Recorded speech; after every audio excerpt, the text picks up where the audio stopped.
Hello, my friends. Jerry Rosa here in the Rosa Stringworks Man Cave. Got quite a few things to show and tell today. I think I've got five short, they're all very short, but 5 video clips and a couple of other items also. So first of all, I'll mention some good news for those of you who like to watch guitar videos. I did work on the video for that Martin guitar on part 2. I worked on that yesterday afternoon, and for whatever reason, I was able to get through the first draft in only 3 hours, so I've got an hour's worth of part 2 ready to go. I've only been through it one time, so I have to go back through it again. That'll take at least an hour because it's an hour long, so I'll have at least one more hour in it. But the good news is that we will be able to get a part 2 out by this Friday evening. That's when I plan to put it out. Anyway, so that's that good news. Did you see the new Itchy Boots video she put out today? And, beautiful scenery where she's at, but now she's up in the cold mountains of Pakistan. There's ice on the roads. I mean, before she was sweating, now she's freezing. And did you see at the very end of her video, the food they brought her? I'm telling you, I couldn't do it. I don't know. She's got more guts than I got to just plow in to eat that stuff. She's going, I do not know what this is. And she was rating them on scale of 1 to 10. One of the things she rated an 11. The other one she was rating around a 3 or 4. So I'm thinking, if you rated it a 3 or 4, I'm pretty sure it'd be a minus 3 or 4 for me. That gal can eat some stuff, man. I can't do it. Well, here's the first show and tell item for you. This just came an hour before we go live here. And it's the new case for Bert Pashan for his Martin guitar, the one that I'm editing the video on. So it just came. I haven't opened it yet. We're going to find out if it fits on camera, because I don't know,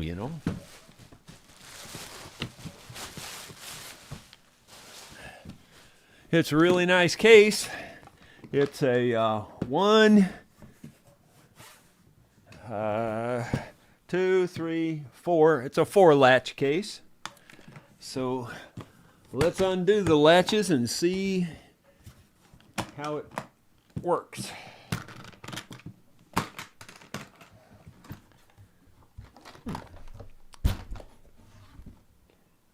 Looks real nice. Nice plush case. Got some extra little padding deals here, it looks like. I guess you can lay them on top of your guitar or whatever. That's what my assumption is. Well, let me pull out the old 1941 Martin 0018.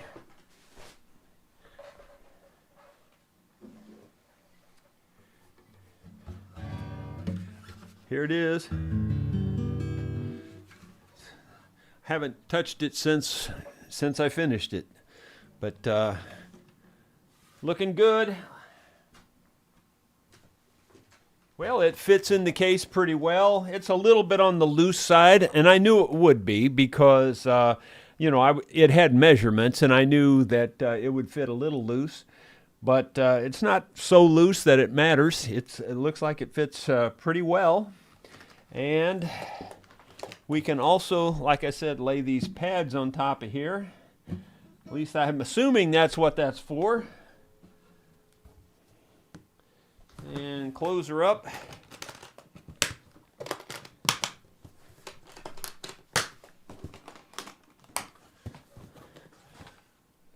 That's pretty nice. Pretty nice. So, Bert, if you're watching, I hope you like your new case. I do. And it wasn't that expensive. It was only like $150, including shipping. So there you go. All right, well, the first little short video clip I have for you is something, it's a follow-up on something I showed you several months back. Sue had made some artwork for the fireplace, and so here's a clip about that. Sue got the frame built for her artwork. Looks really nice. She made that out of walnut. She did it all herself. I didn't help. And this is all different grains of, or different kinds of wood. We've got walnut, maple, oak, and then walnut again, maple, oak again. So yeah, that's all just a geometric pattern type deal. And it was just something to fill this space inside the fireplace. Looks real nice. So there you go. She got that finished. She's also, by the way, working on finishing up the utility room, and she's doing some painting and miscellaneous things in there, decorating type stuff. And when she gets that finished, I'll show you another final video on the utility room that we made over. Let's see. After I finished editing that video yesterday, like I said, it only took me 3 hours to get a full hour's worth of video, which is unusual. I mean, it usually takes way longer than that. I don't know why that one went so much faster. But anyway, after I got done with that, I thought, well, I got time. I'm going to go out and do some metal detecting. So here's a little bit about that. Well, my friends, a few things were found last evening. Nothing really crazy good. Let's just start up here at the upper left. This was found by the spring out there in the field. It's a plate. There's no markings on it, unfortunately. At least none that I can make out. It's pretty cool that it was right there by the spring. So those three pieces go to that plate. I don't know. These were miscellaneous pieces. I'm not sure where I found these. These probably weren't found last night. And I don't think this was found last night. Some of these things were old. Yeah, all of this was, pretty much everything else was found last night. This is an old bullet. It's probably black powder bullet because it's got the white patina, but it was after Civil War. This could be Civil War. It's a pistol ball, probably. This is just miscellaneous metal that we find in the ground.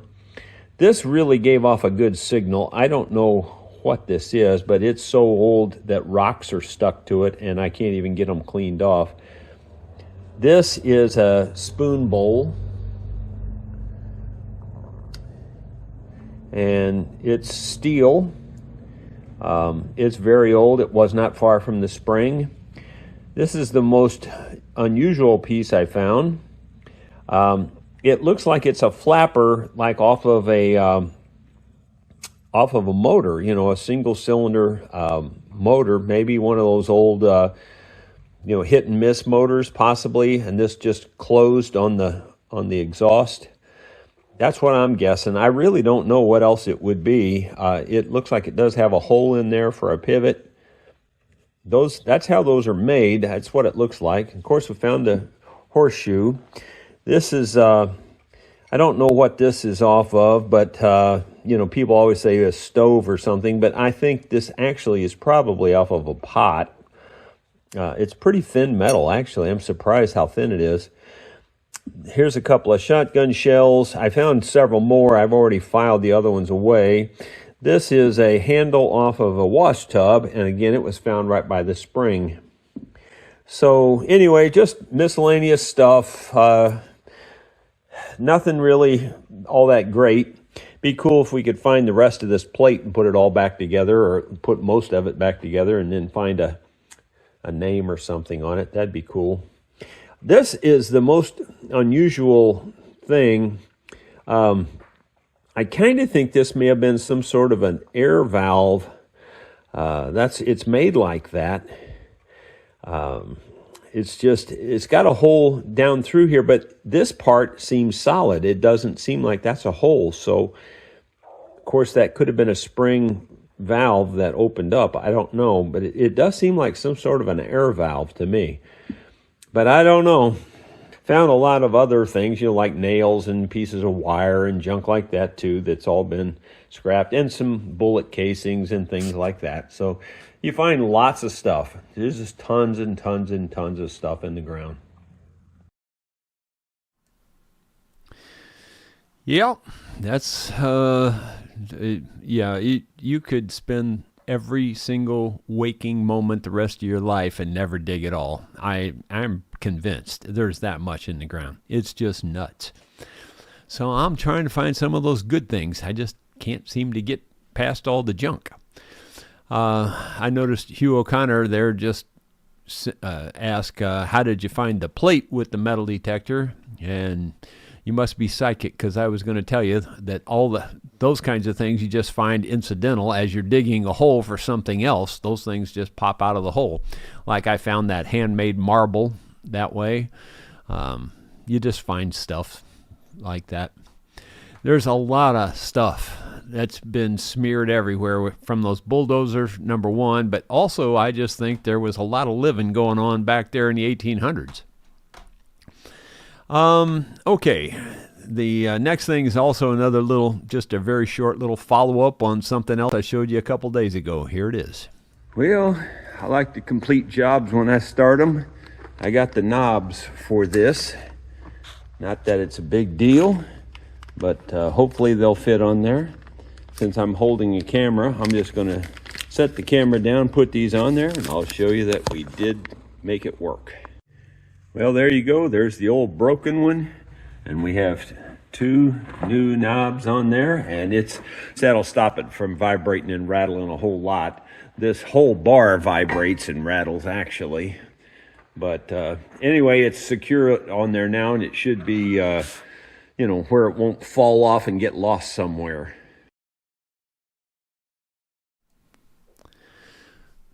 Well, got that finished. And then, let's see, we talked about the shingles and the moisture yesterday, so here's a follow-up on the moisture content after 24 hours to see if it's changed any. If you remember yesterday, it was around 18-19%.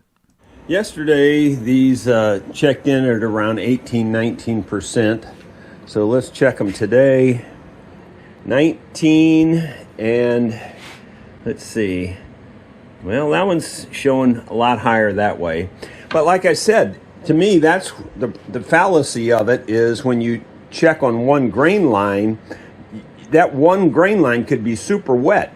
And, so that one's really throwing it off. If you cross them over, then you're crossing multiple grain lines. To me, you get an average. To me, that makes more sense. But I'm no expert at it. It's just the way I've always done it. There's 15,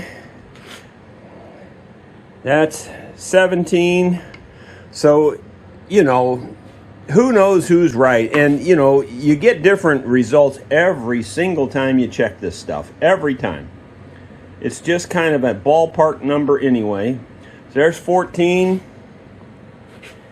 and there's 15, almost 16, so very similar numbers. 15 and 15. 15 and 15. So it doesn't seem to make much difference which way you turn it. Like I said, I think it makes more sense to go across the grain. It just makes sense to do that because you get an average of what's really in the wood that way. Now this side here, these down here are a little drier because the fan's closer down here. So these are 12 and 12. So 12, 12 and 12. So these ones here on the end are just a little drier. That one's 13. And 13. Yeah, so Like I said, you can argue all day long about which way to do it, and I don't think one person's any smarter than the next on this kind of thing. For me, my money says check it across the grain, because that way you're getting a blend of all the different grains. But that's just me. And for those of you who don't understand what I'm talking about there, if you take a board and if you look at the end of a board, and if you look at it really close and if you magnify it, it just looks like about 1,000 soda straws. They're just little tiny straws that run the length of the board. And any one of those straws could contain moisture, so when you put it in line, you could get a very high reading on that one straw, but you move it over just a half inch, and that one could be dry, I mean, it's like, I don't know. That's just my opinion. I feel like you want to measure across a bunch of those straws and, let that cumulative thing. But regardless, it doesn't seem to matter. I mean, like pretty much either way you measure it, they come out pretty close to the same. As you notice there, I did it a whole bunch of times and they were almost all the same. So I don't think it matters. I tell you what does matter though about it, or regardless which way you do it, whether you do it in line or whether you do it across, it doesn't matter which way you do it. The thing that does matter is that you're consistent. And you check, what you're really doing when you're checking moisture content is checking from one day to the next, to the next, to the next. And you're watching that moisture drop. As you can see there, we went from like 18, 19% down to around 15, 16%, somewhere in there. And then the ones that are closer to that fan were even a little bit drier. So it's just a basis of comparison from one day to the next. That's really what you're doing with your moisture meter. And the thing is, you want to be consistent on how you check it. And that's my 2 cents worth. It may not be worth 2 cents.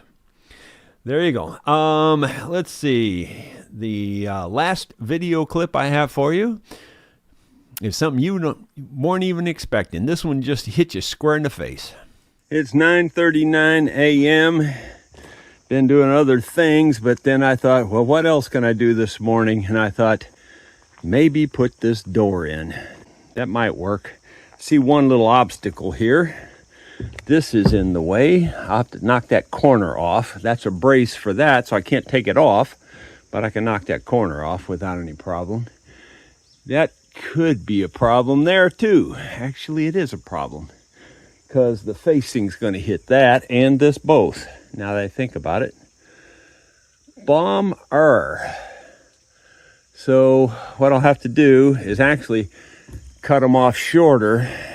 I'll put a couple more nails in it, because these nails here are the ones that are holding it anyway. These are just extra support, but I'll put a couple nails in here and here, here I guess, and then saw it off and then pull these nails so that I can get the door on, because otherwise I can't get the door on. We had a whole bunch of wasps in here the other day. There's still a wasp hanging on this one. See it? He dead though. Nothing's ever simple. Well, it is now 10:30, so it took me almost exactly 1 hour to hang that door. That's including running back to the shop and to the house once and twice. So, it wasn't just solid work. But I think that turned out real good. The opening I left fit the door pretty darn well.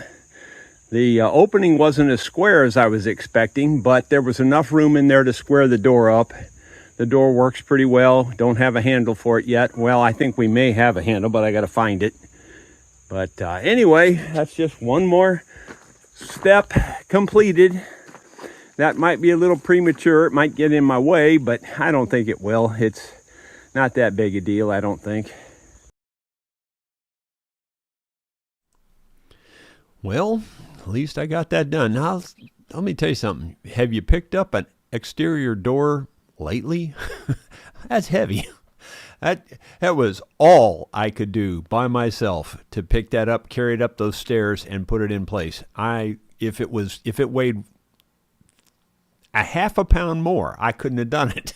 I mean, I'm not kidding you. I was straining my guts out to get that thing up there. But I got it in, and got her in place, and it seems to work just fine. So this afternoon I may hunt up the doorknob for that and get that on, and possibly both, I may put the other door in on the downstairs. Then I've got all the windows to install, and the problem with the windows is we just bought single windows. They're not ready-made sliding windows or any of that kind of thing. These are just individual window type frames or panes. And I'm just planning to put hinges on them, I guess, and just swing them in the window. I mean, I don't know. It's just going to be, it is what it is. It's just a water wheel house. It's not something you're going to live in. Although we might potentially rent it out for primitive camping. You just never know. Anyway, let's go to the comments and see who all is here. 126 viewers at the moment. David Tharp says, howdy, y'all. I just started speed reading. I read War and Peace in just 20 seconds. I know it is only 3 words, but I'm getting faster. Now you're making fun of me, because it does take me that long to read 3 words. Let's see. Joe Nigan wishing everybody happy afternoon. Let's see. Bill Webb says good afternoon. B.H. Ringer from Nova Scotia. And then Bill Rhodes says good afternoon. And Bill Rhodes says, here I tried and tried and tried to join the show yesterday, and then they just wouldn't let me do it. I don't know, Bill. I think you need to talk to your internet provider or something. Let's see. David Thur says, I found out that one of my friends is really a ghost. To be honest, I had my suspicion the moment he walked through the door. That'd be your first clue, wouldn't it? If he walked through the door. Let's see. And Dottie's praying. Thank you, Dottie. I hope you're doing well. You've been going through a lot yourself. Let's see. David Hunt says afternoon. And then after we went live, Bruce Ducker says afternoon from balmy Central Florida. Our temperatures here this week, this is just perfect. I mean, like, if it just stay like this the rest of the year, I'm tickled to death. It's like in the 70s. It bumps 80s, but it's like in the early morning. One morning, I think yesterday morning, it was like 48 for a short time. It didn't last very long, but it warmed up pretty fast yesterday. David Tharp says, people say that I am a skeptic, but I haven't seen any evidence to convince me of that. Yeah, I'll have to think on that one a while. Sky Roberts, that is one very nice guitar case. I am sure Bert will love it. Yeah, I think it's a nice one. I looked at the reviews. Everybody really liked it on the reviews.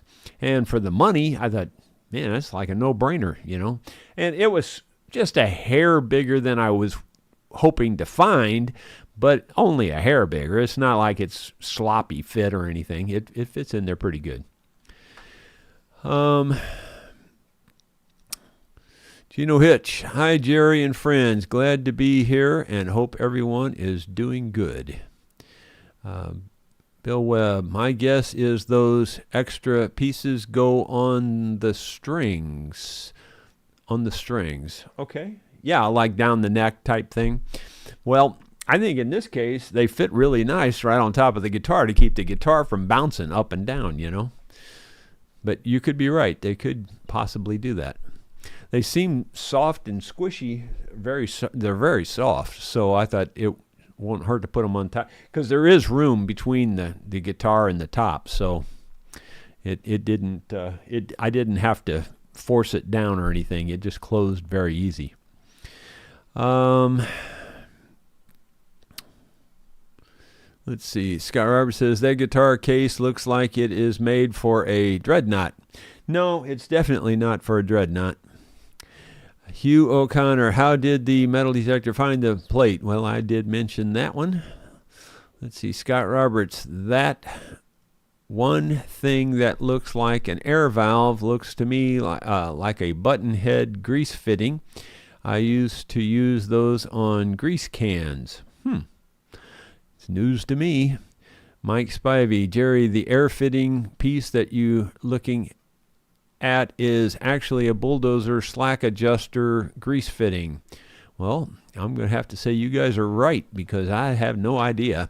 I do know there is a piece that looks exactly like that, but just smaller, that works on like on tubeless wheels, and then you screw another valve on top of that. And because that piece, I should have it here. I don't have it here. But anyway, there's a ring around the bottom of it that looked to me like it would have gone through the, like a rubber grommet or something.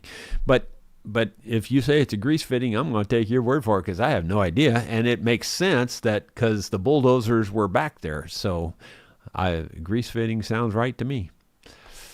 David Tharp, Chet Atkins once walked over to his bass player and whispered, "Anyone ever told you that you were a great bass player?" He said, "No." Chet said, "Ever wonder why that is?" Well, I think I've told this before, but there's a story about Bill Monroe I thought was pretty good. That he was at a festival somewhere, and some young guy comes up to him with a mandolin and starts playing the mandolin right in front of Bill, and wanted to get Bill's opinion on it, and and Bill says, "Well, let me see that thing." And he grabbed it, and Bill played a few tunes on it. He hands it back to the guy, and says, "Well, it ain't the mandolin." I thought that was funny. Kind of similar to that one there. Scott Roberts, but Taco Bell isn't even good. I know, but the raccoon inside me craves garbage. Leave me and my crunch wrap alone.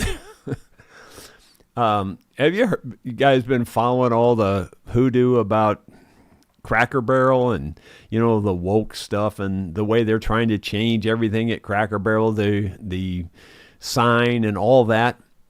And apparently they've backtracked on it now because they got so much flack about it that they're going to leave the old sign with the old guy on it and the Cracker Barrels and the whole bit. They're going to keep the sign that they had. They're going to keep the same logo.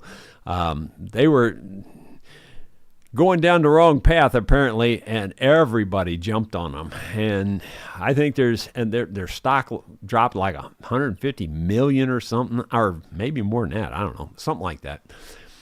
But anyway, it sounds like they need to get their head back in the game. I know the last several times and I would say about 3 times that we've been to Cracker Barrel, the local one here at St. Robert. Yeah, I think the last time I said, I don't think we're coming back here anymore. It was not good. I mean, prior to that, I always liked what they had, but the last 3 times it was poor service and the food was just not that great. Could just be our local one. I don't know. Anyway, Scott Roberts, again, if you're new here, I'm looking for the question marks. That's how I pick the comments to read. Scott Roberts says, "Spouse, I regret buying you that blender. Me, drinking a Pop-Tart. Why?" I could drink a Pop-Tart. That'd be okay. I don't have any problem with that. Don Nice, "Hi, Jerry and friends. I'm just getting ready for the show tomorrow evening, meaning the band." Yep. Yeah, well, I think we're looking forward to it too. Tell your friends. See if we can get us a big old crowd tomorrow evening. That'd be great. As far as I know, the whole band will be here. I don't think Bill Pilliard will be here, but just the actual band part will be here. Scott Roberts, me, that hemorrhoid cream really caused a bad reaction, doctor. Where did you apply it? Me, on the bus.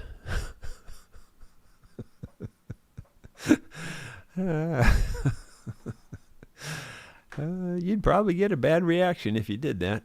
Scott Roberts, don't use a big word when a singular, I can't even read this one, when a singularly unloquacious and diminutive linguistic expression will satisfactorily accomplish the contemporary necessity. Yeah, my words exactly. That's exactly the way I'd put it. Scott Roberts, ha ha ha, I love that Bill Monroe story. Yeah, it ain't the mandolin.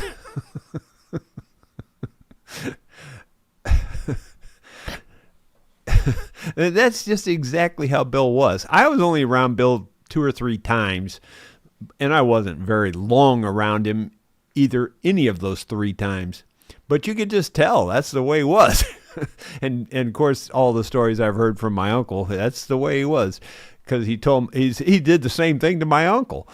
I've told you this before, but Don heard that he was auditioning for guitar players, and so Don drove down to his house and auditioned for Bill. And Don and Bill were friends for years, and Bill says to Don, he says, "Don, you are one fantastic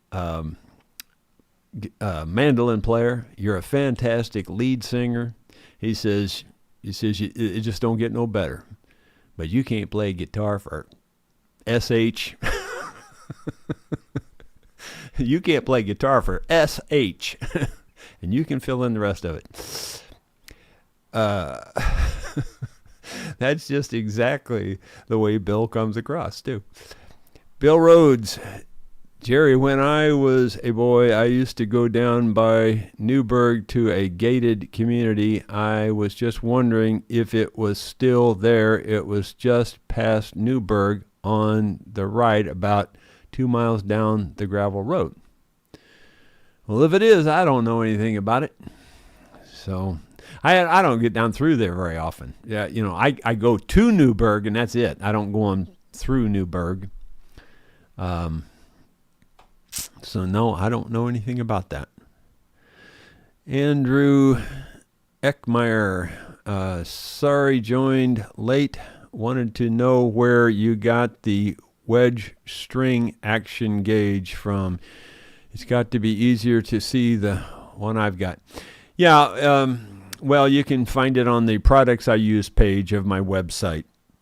So just go to www.rosastringworks.com, go to the Products I Use page, and then scroll down. It's going to be pretty far down the page, but it's there. I can't remember the details on it right now. I think it's an Insize, I think is the name of the brand, Insize, I think. Might not be that one. I may have it confused with a different tool I use. But anyway, you can find it. You can buy them either off of eBay or Amazon, I think. I have a link to it in the description of it.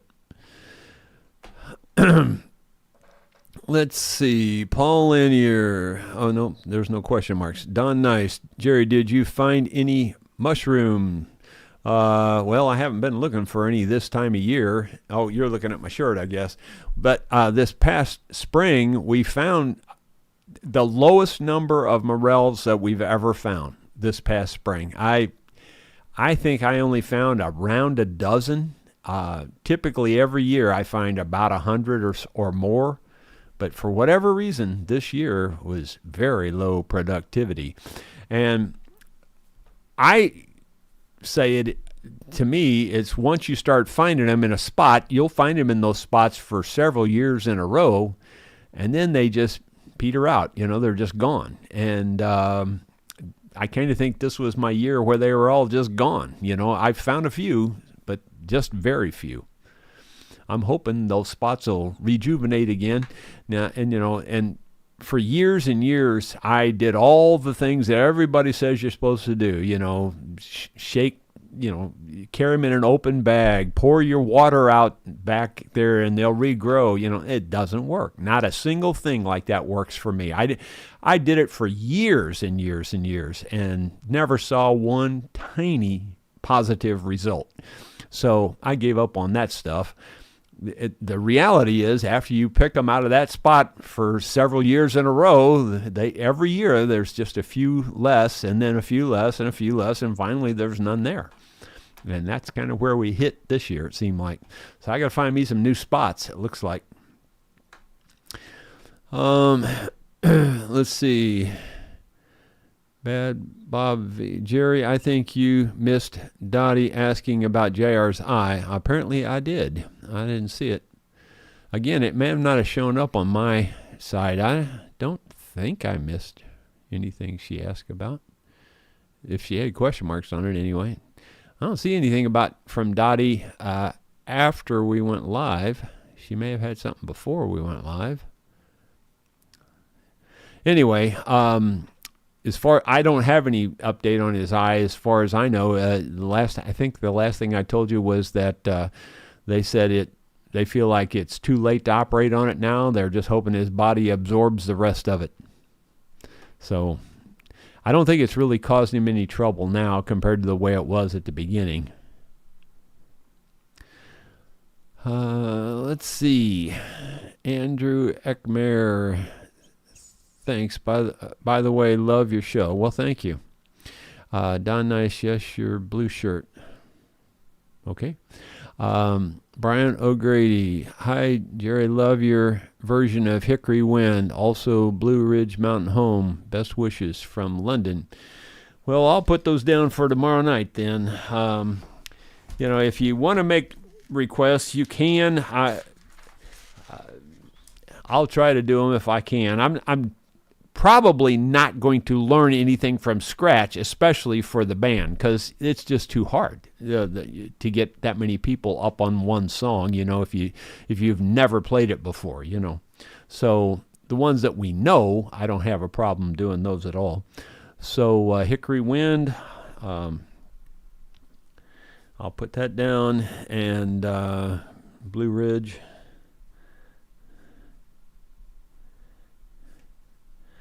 And I'm going to put your name down because I always forget to do that. Brian O'Grady. Well, thank you, Dottie. I see your comment there, thanking Paul. Well, thank you for asking about him. I just didn't see your comment. And like I said, I don't think all of the comments get transferred over here in this software. I think I'm beginning, after as many comments about this as we've had, I'm pretty sure some of those, somehow or another, some of them don't get transferred over into this software that I'm using, which is kind of sad because that's what it's supposed to do. But apparently it doesn't do it very well, or at least it doesn't do it 100%, I should say. 113 viewers now, so we're losing them left and right.